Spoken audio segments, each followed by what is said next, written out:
다음 달 출고식을 앞두고 있는 첫 국산 전투기 KF-X CJ1호기의 최종 조립 모습이 최근 공개돼 관심을 끌었는데요. KF-X는 총 사업비가 18조 원에 달해 단군 이래 최대 규모의 무기 사업으로 불립니다. KF-X는 첫 국산 전투기라는 상징적인 의미 외에 각종 미사일 등 국산 무장들을 우리 마음대로 개발해 장착할 수 있다는 실질적인 의미도 있는데요. 오늘은 이에 대해 말씀드리려 합니다. 우선 KF-X 기본 사항에 대해 알아보지요. KF-X는 KF-16 이상의 성능을 갖는 중간급 전투기로 4세대 전투기지만 일부 5세대 스텔스기 성능을 갖고 있어 4.5세대 전투기로 평가되는데요. 그 기외형은 레이더 반사를 작게 하는 스텔스 형상으로 만들어져 세계 최강 스텔스기인 미 F-22 랩터와 비슷해 베이비 랩터로 불립니다. KF-X 각종 국산 미사일 마음대로 장착 가능해 의미 커 길이 16.9m, 높이 4.7m로 미 F-16은 물론 F-35 스텔스기보다 크고 F-15 및 F-22보다는 작지요. 최대 탑재량은 7,700kg, 최대 속도는 마하 1.81, 항속거리는 2,900km입니다. 오는 2026년까지 공대공 전투 능력 위주인 블록 1 개발에 8조 1천억 원, 2026에서 2028년 공대지 능력을 주로 개발하는 블록 2에 7천억 원 등 개발비만 8조 8천억 원이 들어가고요. 총 120대 양산 비용까지 포함하면 총 사업비는 18조 원에 달합니다. KF-X는 우리나라 최초의 본격적인 국산 전투기라는 의미 외에 다른 큰 의미도 갖고 있는데요. 바로 각종 미사일과 폭탄 등 국산 무장을 우리 마음대로 장착할 수 있다는 점입니다. 지금까지는 우리가 국산 미사일을 만들어도 이를 미국에서 수입한 F-15K, F-35 전투기 등에 장착하려면 수백억 원 이상의 엄청난 체계 통합 비용을 지불해야 하고 우리 미사일의 비밀을 미치게 제공해야 하는 문제가 있었는데요. 이제 국산 전투기를 개발함으로써 이런 비용 등을 지불할 필요가 없어진 것입니다. 유사시 중 항모 등 타격할 수 있는 국산 초음속 공대함 미사일 KF-X에는 여러 국산 독침무기들이 장착될 예정입니다. 독침무기는 북한 핵미사일 위협은 물론 중러 1등 주변 강국의 잠재적 위협에 대응할 수 있는 고순도치의 가시와 같은 무기를 일컫는 말입니다. 대표적인 국산 독침무기들은 초음속 공대함 미사일, 장거리 공대지 미사일, 극초음속 미사일, 그리고 상승 단계 미사일, 요격 미사일 등이 꼽힙니다. 국산 초음속 공대함 미사일은 유사시 전투기에서 발사돼 중러 등 주변 강국의 항공모함과 수상 함정 등을 격침할 수 있는 무기입니다. 마하 2.5 이상의 초고속으로 비행하고 수면 위로 낮게 날아갈 수 있어 요격이 어렵습니다. 2020년대 말쯤까지 개발이 완료될 예정으로 직경은 400여 mm, 사거리는 250km가량인 것으로 알려졌습니다. 극초음속 미사일은 지난해 8월 정경두 국방장관이 국방과학연구소 창립 50주년 기념식장에서 개발 계획을 처음으로 공개해 공식화됐는데요. 마하 5 이상의 초고속으로 비행해 서울에서 평양 상공까지 1분 15초 만에 도달할 수 있습니다. 현재로선 미로중 등 군사 초강국들도 요격 수단이 없는 상태이지요. 북미사일 상승 단계 요격 미사일도 장착 가능. 국방과학연구소는 북한 탄도미사일을 발사 직후 상승 단계에서 KF-X에서 발사한 고속 미사일로 요격하는 무기도 개발 중입니다. 현재 우리 군의 미사일 방어망은 패트리엇 P3 미사일과 천궁이 개량형 미사일 등으로 구성되어 있는데요. 이들은 북미사일이 우리 땅에 떨어지기 전 마지막 단계에서 요격토록 돼 있어 요격에 성공해도 파편이 우리 땅에 떨어질 수 있고 요격 시간이 매우 짧아 실패 가능성도 있습니다. 하지만 북미사일을 상승 단계에서 요격하면 미사일 파편이 우리 땅에 떨어져 생기는 피해를 예방할 수 있게 되지요. 국방과학연구소가 홈페이지에 공개한 요격 개념도에 따르면 한국형 중고도 무인기 등이 발사된 북탄도미사일을 탐지, 요격탄을 탑재한 KF-X에 표적 정보를 보내면 요격탄을 발사, 미사일 상승 단계에서 요격하는 것으로 돼 있습니다. 핵심 타격 무기인 장거리 공대지 미사일의 경우는 현재 사정이 좀 복잡한데요. 당초 국방과학연구소와 LIGN-X1이 공동으로 오는 10월을 목표로 4년간의 탐색 개발을 추진해왔는데, 지난해 방위사업청이 방위사업추진위원회를 통해 업체 주도로 미사일을 개발토록 방침을 바꿨다고 합니다. 업체 주도로 개발할 경우 개발 기간이 2030년대 초반으로 늦어질 가능성이 우려되고 있다는데요.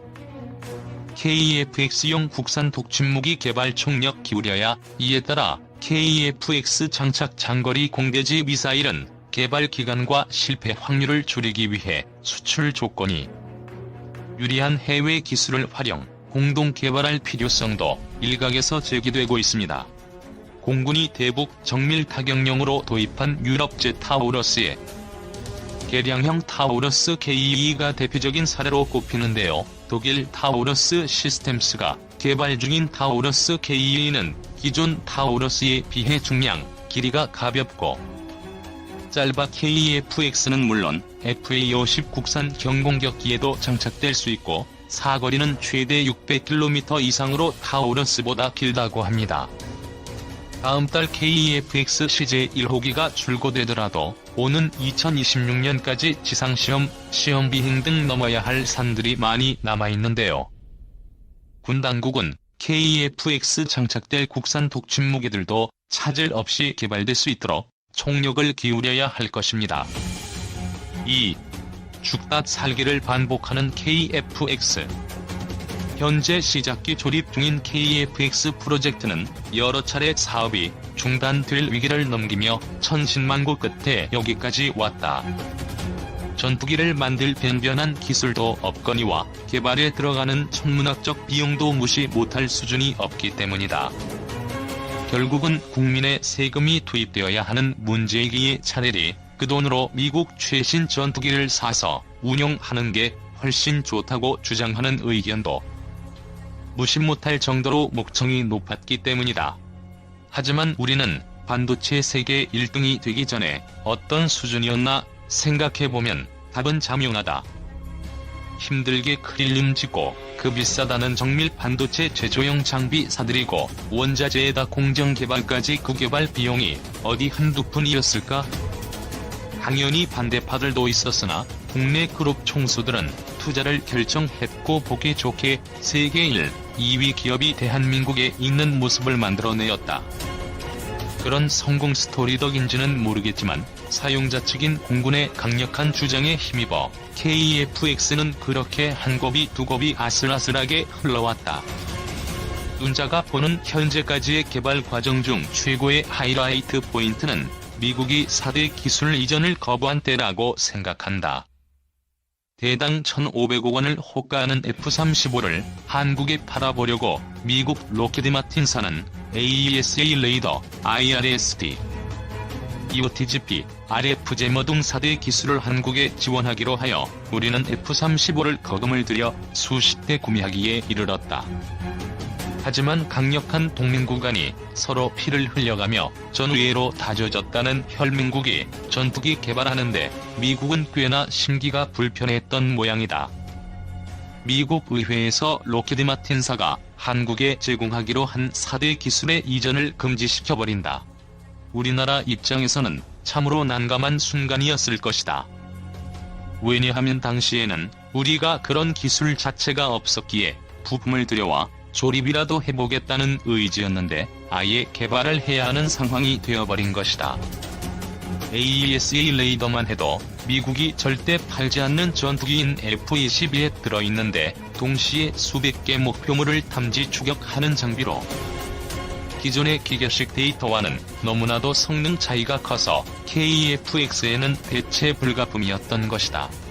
다행히 가진 거라곤 맨주먹에 우수한 머리밖에 없는 대한민국에게 B플랜으로 진행하던 국산 AESA 레이더가 개발을 막 끝내고 성능 테스트 결과 아주 양호하다는 성적표를 받았다는 낭보가 날아왔다. 불과 한두 달 전 이야기다. 그리하여 KF-X는 국산 AESA 레이더를 장착하는 방향으로 수정된 것이다. 미국이나 러시아처럼 최고 성능 전투기를 계속 내놓는 국가는 모르겠지만 대한민국의 전투기 사업은 대단한 모험 속에서 진행되는 중이다.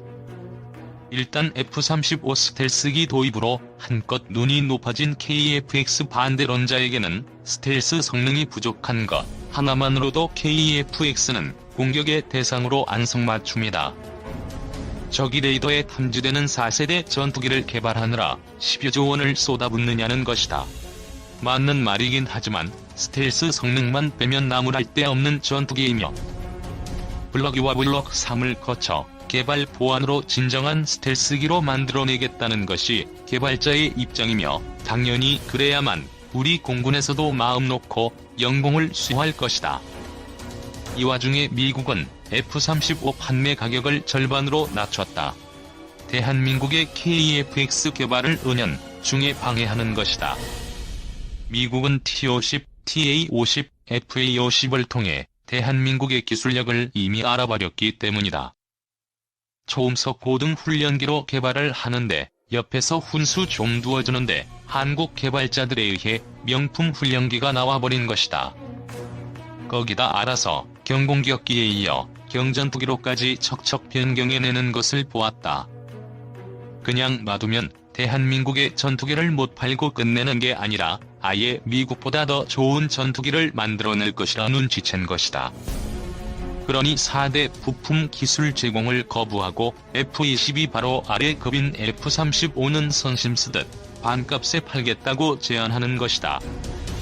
그러니 이걸 기회로 국내 KF-X 사업 반대론자들은 더욱 목청을 높이는 것이다.